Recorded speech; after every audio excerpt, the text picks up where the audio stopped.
Salut chers amis en Jésus-Christ et bienvenue au jeudi de la 5e semaine du Carême.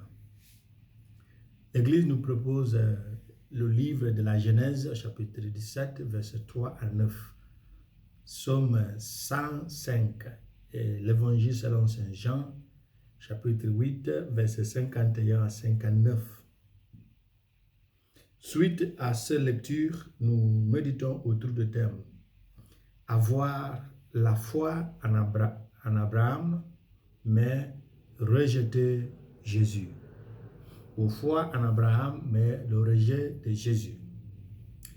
Pour bien comprendre ce choix du thème, j'aimerais vous partager quelques extraits venant de Hugo Hamilton, dans son œuvre qui s'appelle « Le marin dans l'armoire ».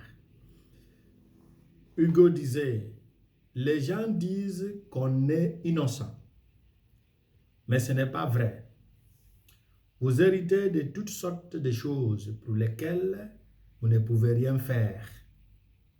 Vous héritez de votre identité, de votre histoire, comme une tache de naissance que vous ne pouvez pas laver.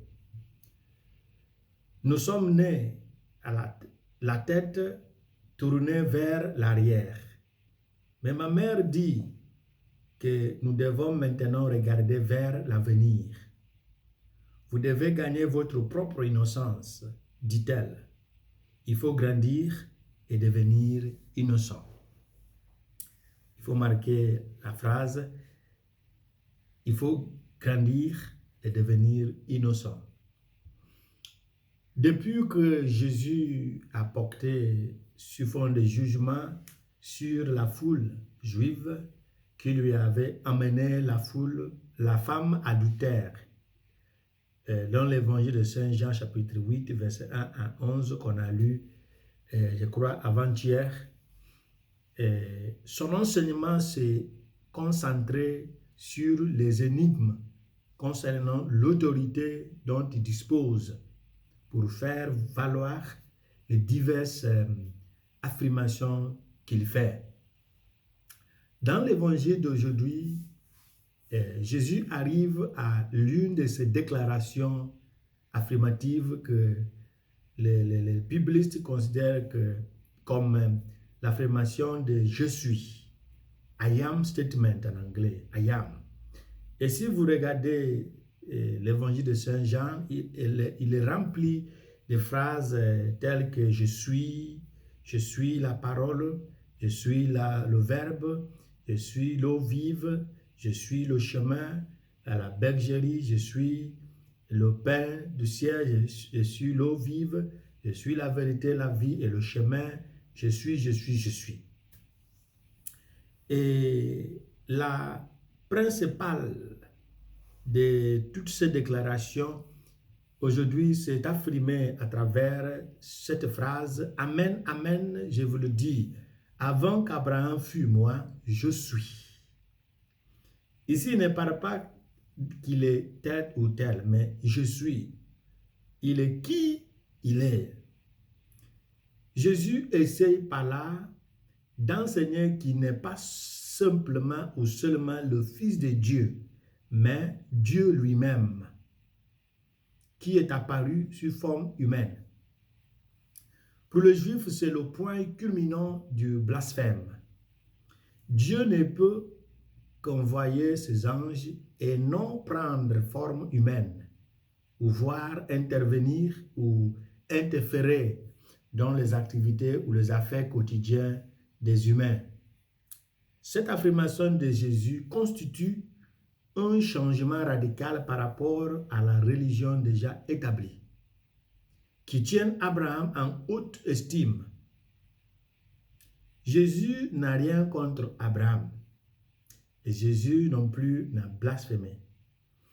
Il reproche plutôt à la foule de ne pas être des véritables descendants d'Abraham, car Abraham a pu rencontrer Dieu à différents moments de sa vie. Il a toujours cru. Quelle que soit la forme de révélation, de manifestation que Dieu a employée, Abraham a toujours compris, il a toujours accepté que c'est Dieu qui se révèle, il a toujours cru. Voici des gens qui prétendent être les fils, les filles d'Abraham, mais qui n'ont pas ces qualités, cette qualité de croire à ce que Dieu révèle. Abraham est devenu Abraham par la foi. Abraham qui est devenu Abraham était un homme qui a maintenu sa foi jusqu'à ce point de transformation fondamentale qui a ouvert la voie à la réalisation de ce que Dieu avait toujours promis. Car je t'ai fait père ou le père d'une multitude de nations. Et lorsque cette promesse a été faite, Abraham ne voyait rien. Et pourtant, il croyait.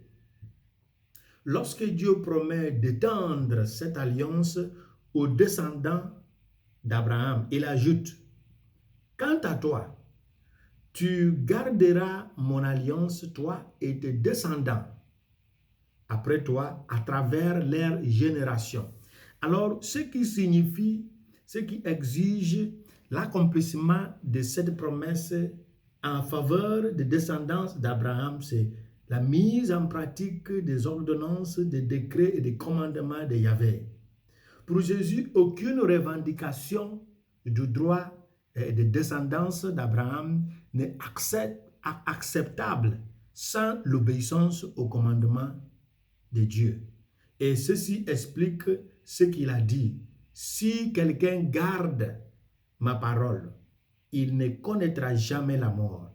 Et qui parle de la mort ici parle de la mort spirituelle. Ça veut dire le fait d'avoir notre nom être effacé du plan de Dieu. On ne parle pas de la mort physique parce que Abraham lui-même est mort. Et les Juifs lui ont fait cette remarque que Abraham dont tu parles est mort. Et toi, tu dis que celui qui